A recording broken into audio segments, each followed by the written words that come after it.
Okay, good to be here, and maybe let's get started right away. So the topic today is how to build a crystal ball. You know, the crystal ball you look into when you want to predict the future. And how do you do that when this future is very uncertain? So my name is Maren Seitz, like you just heard. I lead the German-speaking region for Analytic Partners. We've been around for 25 years, 20 years in Europe. What we do is something called commercial mix modeling, and I'm only explaining this to you because it's the basis for what you're going to see today. So it's a little bit like marketing mix modeling, but broader, deeper, and more granular. So what you see here, for example, this would be the red line, would be your sales. So what we do is we think of any factor that might be impacting your sales, like your media, the weather, competition, the economy, and then we simulate and measure what impact each of these have and how you can optimize for the future. And just to build a little bit of trust, we're actually quite good at doing this. So we've won, Forrester and Gartner both named us at world leading in this space. So we're world best in marketing optimization. So just so you can feel good about all the things I'm going to say. Right, so what we're doing now is I'll just set the scene quite quickly. Then we'll talk about scenario planning. And scenario planning is basically an instruction of building your own little crystal ball, if you like. And then we'll go through 4 success factors that you can implement yourselves. And at that stage, I might need a little bit of interaction from you, because I'll ask you some questions and just see what answers you think are the right ones. So the first thing to say here is that uncertainty is real. And I think as marketers, we often complain about uncertainty and change, and everything is always different, and we've been doing this for decades. But I would argue now is the first time that it actually really is unprecedented change. If you think, for example, of political landscapes, so think of the elections in the US, the uncertainty that comes with that, the conflicts we see, the wars globally, economic changes, consumer trends, AI and technology, the magnitude and the multitude and the speed of change that we see at the moment happening all at the same time is actually quite unprecedented. And I know I read last year there was a UK auditor saying how they struggled so much to assess the value of a business plan because the environment is changing so much that it's almost impossible to say what really is going to unfold. And these are the questions we get from clients on this. In the past, the questions were, how much money should I spend on marketing? How much in TV? How should I invest in social media? Now we get more and more questions like this. So these are questions like, what if my category shrinks and people buy less, or they buy less premium brands? Or what if inflation hits and consumers stop buying because they're sensitive to pricing, also something I'm sure you're familiar with? What if we cut our budgets, but competitors don't, and they actually increase their budget? Or what if there is supply chain issues or energy prices go up, like we've seen with some of the conflicts worldwide? All of these things impact how successful your marketing is going to be and where your business is going to be. And this is where scenario planning comes in. And just to bring this to life, some of you might know this face. This is Jesper Broden. He is or was the CEO of the Inca Group, so IKEA. And he was talking about how IKEA was ditching or letting go of decades of how they had been doing their forecasts because they realized it didn't work on anymore. So in the past, you would do one plan, one forecast. You would maybe then be wrong by 0.3% the next year. And he said that simply isn't happening anymore. And one example he gave was one particular year where they knew there were going to be supply chain issues, so getting products to their business. And those issues ended up getting resolved much faster than they had expected. So the business had a huge amount of products they hadn't been expecting. At the same time, prices were going up, and they had expected consumers to be more sensitive to that and postpone some big furniture purchases. But in reality, consumers were super resilient, and they kept wanting to buy some of the products that were not available. That means for your marketing as well, you would have to change quite fast, support the products that you have too many of now, and try and pull back on supporting the ones that you actually didn't expect we're getting so much demand. And what IKEA did is do exactly what I'm talking about today, which is move to scenario planning. So what scenario planning is, very simply put, is rather than planning with one most likely future, which most people say everything stays the same as in the past, and we plan in this environment, you start planning with 1, 2, 3, 4 possible futures that could unfold. What that means for your planning is that your planning needs to have flexibility and some wiggle room in your contracts, in your agreements that you have, so that you can switch from plan A to plan B, depending on which of these future scenarios is unfolding. Okay?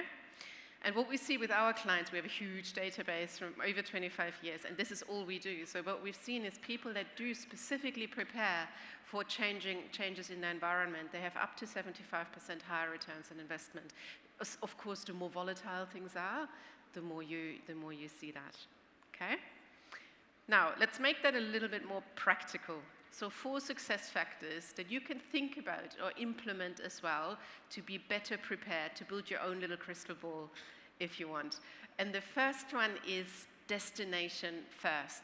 So you need to be clear on where you want to go as a business. So what are your KPIs? What are your targets in the short term and in the long term?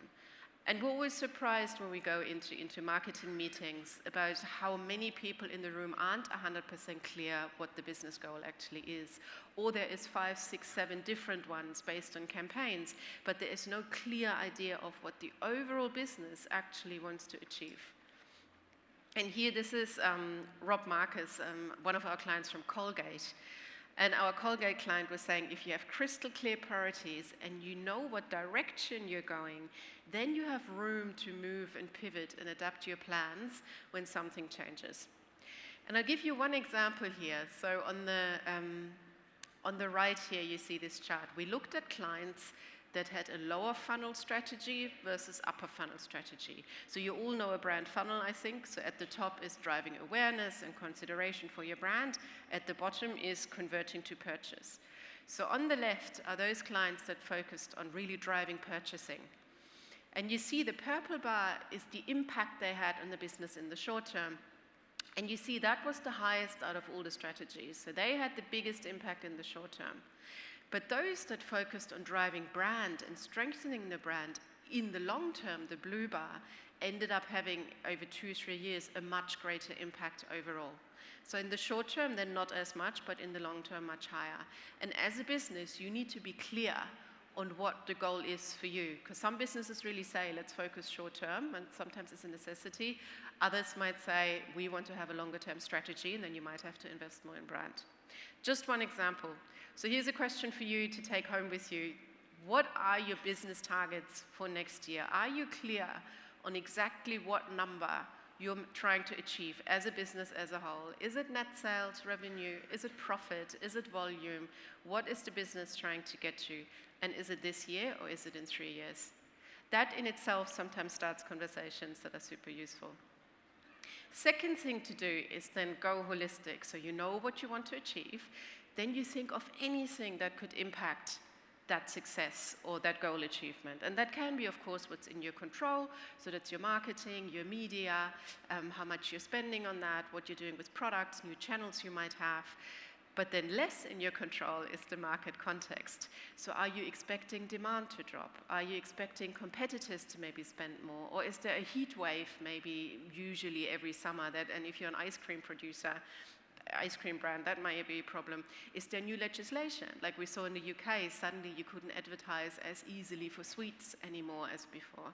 So these are things to keep in mind. Technology, is there any new products, any new capabilities?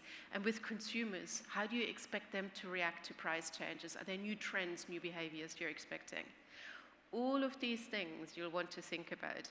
And before you get overwhelmed, normally your finance team and your consumer insights team already have thought about this, and they will have some estimates for you and for us in the business. But just for fun, we're going to do a little quiz where you can think about some of these factors already, and I'll ask you to raise your hands depending on what you think the answer is. So we used the UK economy here just to show how much economies have been changing in the last years. So between January 21 and August 2024, how often do you think the UK's economy went from growing to declining, to growing to declining, to growing to declining? Was it 15, 19, or 22 times? I think they're all scary numbers, but just have a guess. Who thinks it was 15 times that the economy was changing? Okay. Who thinks it's 19 times that the economy, okay. And who thinks 22 times? Okay, so that was probably the most of you. So what it really was is 19 times, which to be honest is not that much less scary than 22. But it shows you how volatile this environment has been. And these are the latest numbers that were revised in, not the latest, they were in August, they were revised from a GDP growth of 1.6% down to 1.2% down to 0.6%, so halved. This is something you want to know for your market. And even though it changes a lot, you need to be able to ride those waves as much as you can. Media inflation. So how much do you pay for your media?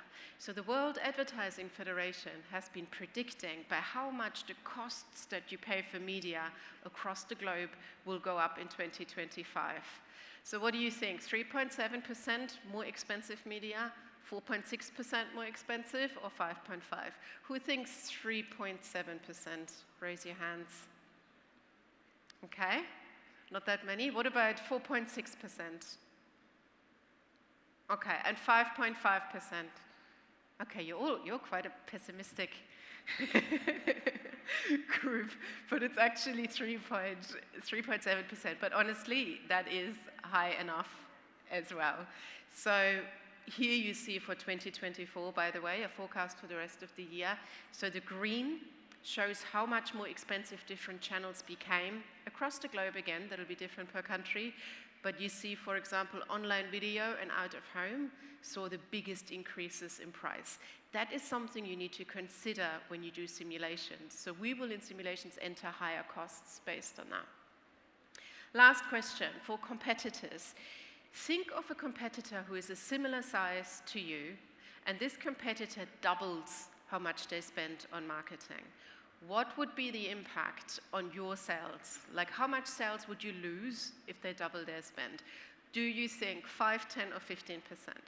So who thinks 5%? Okay. 10%?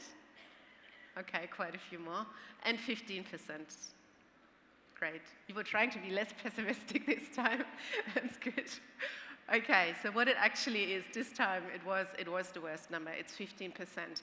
And this is something we looked at across our database. So typically for a competitor the same size, if they doubled their marketing spend, which many won't, but it just shows you how big the impact is then on your sales. 15% of sales would be a huge impact.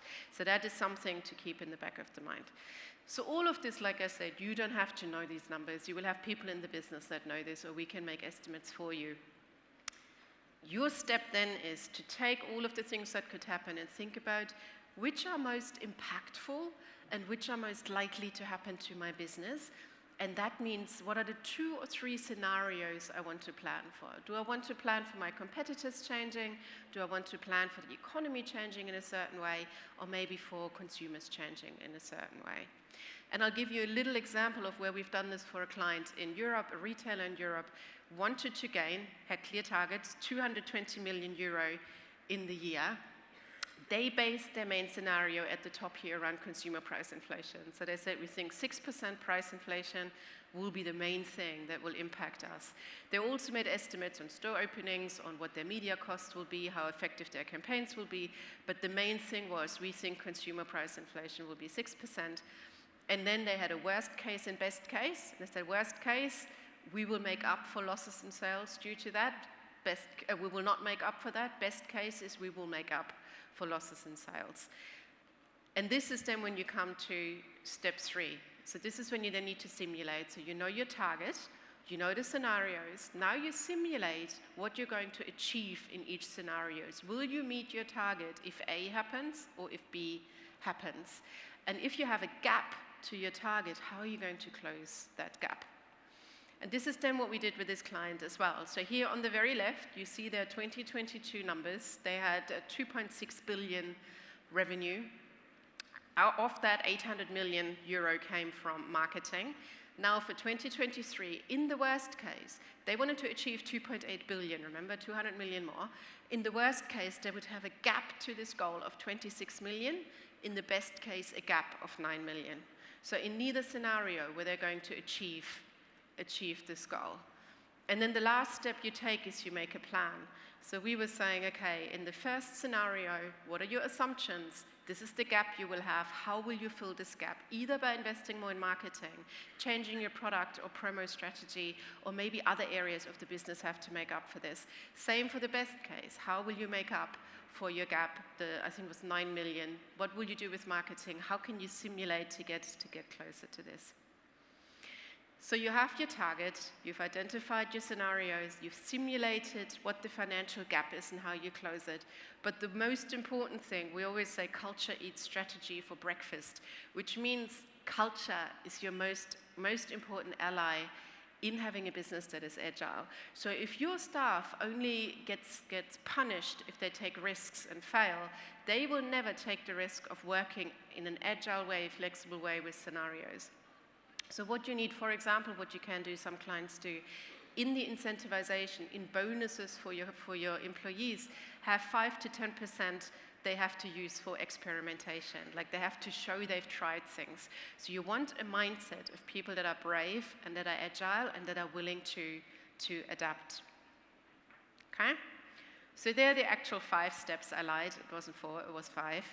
To this. If you want to see our webinar we did with Colgate on this and what they did with scenario planning, feel free to take that QR code and you can listen to the webinar as well. Are there any questions? Or am I getting kicked off stage straight away? It's good. Okay. No questions? Perfect. Thanks everyone. Thank you.